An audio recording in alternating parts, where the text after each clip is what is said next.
Oh, you didn't mind my bringing Willie along with me, did you? No, not at all. I want him to learn everything he can about business. Of course. And I'll get the contracts. Be right back and we can get out of work. Excuse me, Gibbons. Pardon me, Willie. A very irresponsible man, leaving his income tax till the last minute. Oh, I think he's a pretty nice old guy, Father. What do you mean old? He's 5 years younger than I am. Well, I didn't mean anything by it. It was just an expression. Say, look at this paperweight on his desk. Gee, it's snazzy. I don't know if I'm making a mistake or not signing an important contract with him. Gee, he's got a lot of papers on his desk. Of course, he tells me the earnings of his factory last year was a pretty high figure. Father, here's his income tax report. Willie, keep away from there. Well, don't you want to know how much income tax Mr. Foster has to pay? Willie, I'm ashamed of you. The idea of peeking at another man's income tax report. Why, it ought to be a criminal offense. Even the idea of your suggesting it is positively... How much is it? Huh? Quick now, I'll watch the door. Go ahead, just look at the figure opposite net income. That's all I want to know. Yeah, I've got it. Well, what's it say? Net income, $11.25. $11? Are you sure? Oh, yes, positively, Father. Well, can you imagine that old rascal? He led me to believe that... Oh, quick, Willie. Get away from the desk. Here he comes. Well, here are the papers. Now, I'm all ready to get down to signing the contract. Oh, Foster, I've been thinking things over. As a matter of fact, Willie and I have just been discussing it, and, well, we think it'd be best for all concerned if we called the deal off. Called it off? Yes. On giving the matter some real consideration, I think we should. But I... come on, Willie. But you... Good day, Foster. But we... Well, I'll be an uncle's monkey.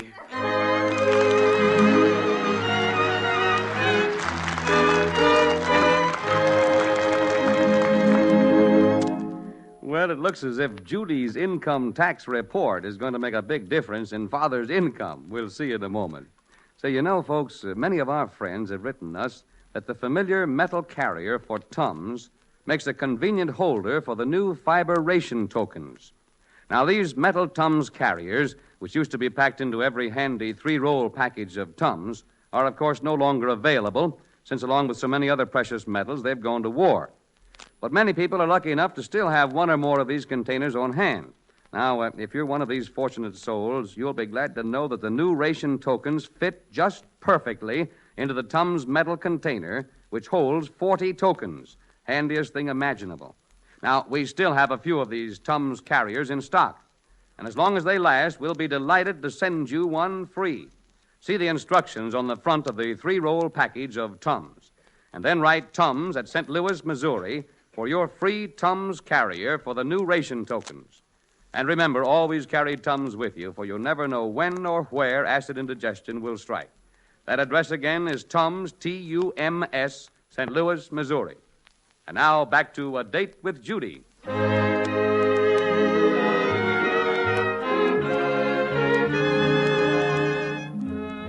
Well, Mr. Gibbons has called off a big deal to Father's dismay, and all because Mr. Gibbons' son, Willie, got a peek at Judy's income tax return, thinking it was Father's. Now we find Father at home that evening with a terrible headache. I can't understand it, Dora. I just can't understand it.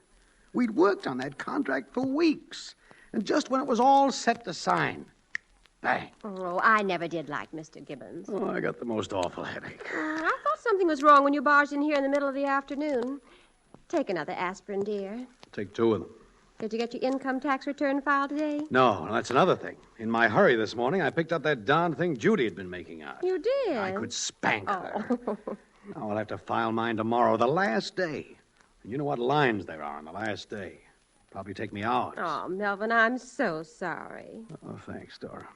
I'm glad somebody gives me a little sympathy. My goodness, what a man goes through in the course of a business year. It's a good thing I at least have a nice, helpful, sympathetic family. Yes, dear, isn't it, though?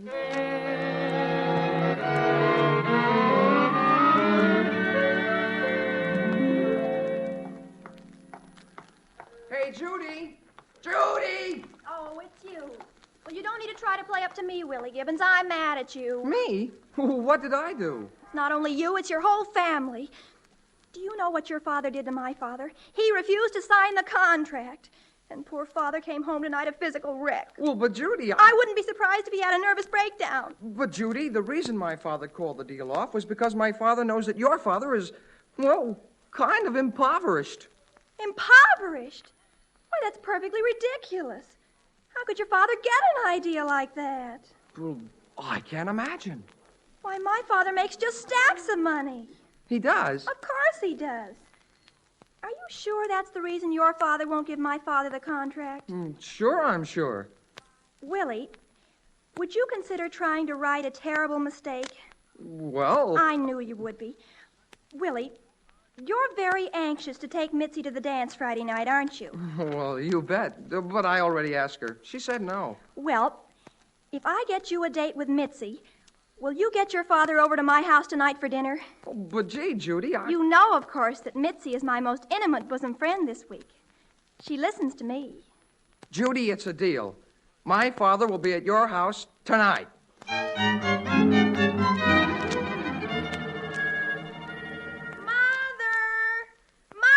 Be quiet, dear. Your father has a terrible headache. I'm dying. Well, that's too bad, because we've got to get to work. Mr. Gibbons is coming over for dinner tonight. Mr. Gibbons? I just saw Willie. I never want to talk to that man again. I wouldn't have him sitting at my table. Oh, you gotta be nice to him. You simply got to. Willie thinks he might change his mind about signing the contract. Oh, he does. He does? Of course. Now we've got a lot of work to do. We have to set the table perfectly gorgeously. Judy, do you know what I'm having for dinner tonight? No. Ham hocks and sauerkraut. Oh, Mother, that's perfectly terrible. Well, you'll have to keep that for some other time. Tonight we'll have to have caviar. Caviar? Of course. And roast pheasant would be nice. How about some nice hummingbird's tongues? Does it take points? Oh, for the love of heaven. Oh, Judy, what's the idea of all this sumptuousness? It's the idea of the whole thing. We've got to impress Mr. Gibbons with our sumptuousness. We do? Yes. I think the whole reason Father's deal fell through is because Mr. Gibbons thinks we're paupers. Paupers? Well, it certainly won't hurt to let him know he's going to sign a contract with a man who makes a lot of money. Well, maybe she's right, Melvin. I wonder if he does think we're paupers. Oh, that's nonsense. Well, anyhow, I guess we're stuck with him for dinner. Oh, Judy, you'd better go to the store. And mind you, no caviar.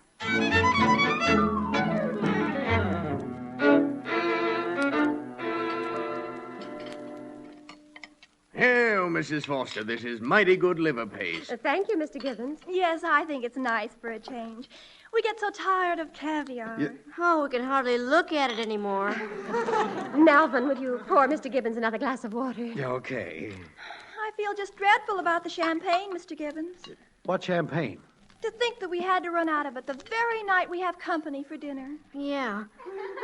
But how was I to know this afternoon when I lapped up the last 3 bottles?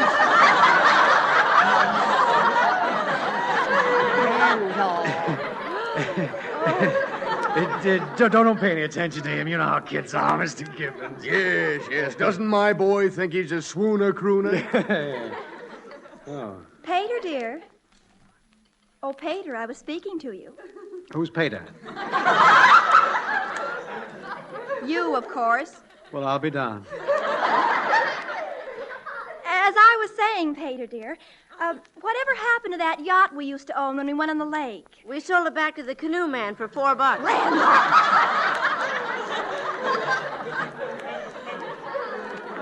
I hope you like chicken, Mr. Gibbons. Oh, it's very nice, thank you. Of course, you know, it really isn't chicken at all. Mother always calls fowl that. One of her little whimsies. This is really pheasant, of course. Oh, of course. Oh, that's so? Yes, ring-tail pheasant, I believe the caterer told me. Tastes like chicken to me. Isn't it amazing how expensive pheasant is this year? Well, no wonder. I hear chicken feed costs $11.25 a sack. Randolph, did you say $11.25? Well, yeah, I guess so. Well, why do you ask, Gibbons? I don't know. There's just something sort of familiar about the amount. Yes, there is, isn't there? $11.25. I'd better bring the coffee in. Oh, no. Let's wait and have it in the drawing room, Mater. After all, Mater. That's you, Mother. Oh. After all, as the Duke always used to say. What Duke? What did you say, Mr. Gibbons? I said, what Duke? Oh. That's what I thought you said. Now, Judy, you know perfectly well you don't know any nobility. Of course she does, Mother. I do? Who? Oh, Duke Ellington, Count Basie, Wayne King. She listens to them all the time. Randolph. Mr. Gibbons, would you like another nice piece of pheasant? Yeah, sure would. I'm just getting to love pheasant. Give him a piece of the breast, Mother. I mean, Mater. Yes, dear. Hey, I just remembered. What? Judy's income. Oh, does Judy have an income? I'll say. She earned $11.25 last year. Yes, sir. She made out an income tax return. Income tax. Oh, she did, huh? Yeah, wasn't that cute? Oh, yes. Real cute. $11.25. Imagine anyone taking an amount like that seriously. Foster, Yes, Gibbons. if you'll come to my office in the morning, I'll be glad to sign that contract. Do you mean it? I certainly do. Oh, and Judy, please pass the the pheasant.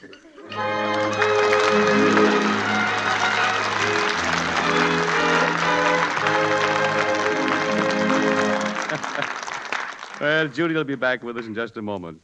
While the Fosters and their guests are enjoying their feast, does mealtime find you eager to pitch in and get the utmost pleasure out of your food? Or does that haunting dread of acid indigestion interfere with your enjoyment? Now, don't let dread of indigestion due to excess gastric acidity spoil your relish of good things to eat. Now, be moderate, of course, but be wise, too. Keep Tums handy. For Tums relieve acid indigestion almost as soon as you take them. Yes, Tums act fast to relieve heartburn and acid pain and that uncomfortable, stuffy, full feeling. And yet Tums contain no bicarbonate of soda, no baking soda. They relieve acid indigestion in a different way entirely, a quick, pleasant way we think you'll like better.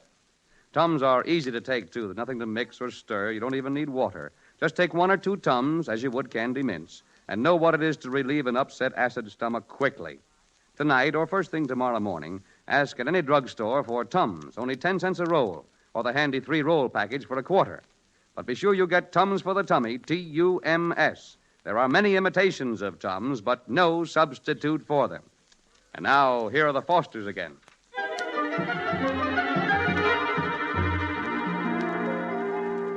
Well, family, Gibbons signed the contract. He did? Oh, that's wonderful, dear. Yeah, I'm tickled to death.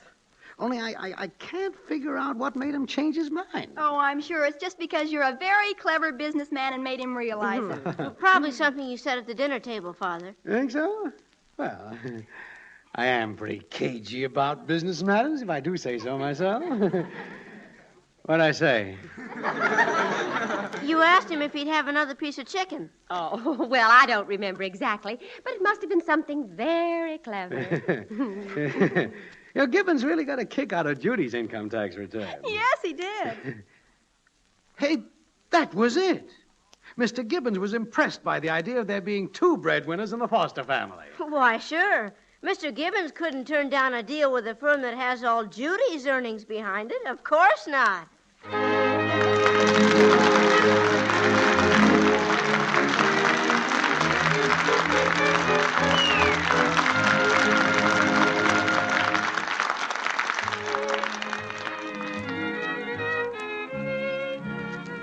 A Date with Judy is written by Arlene Leslie and stars Louise Erickson and Dix Davis.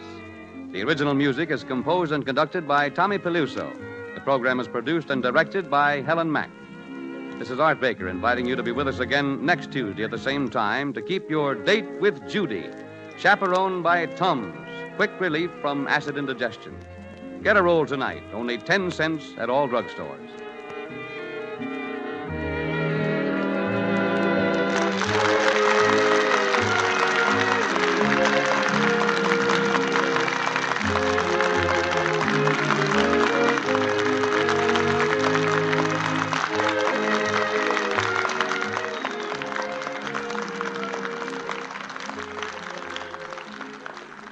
This is the National Broadcasting Company.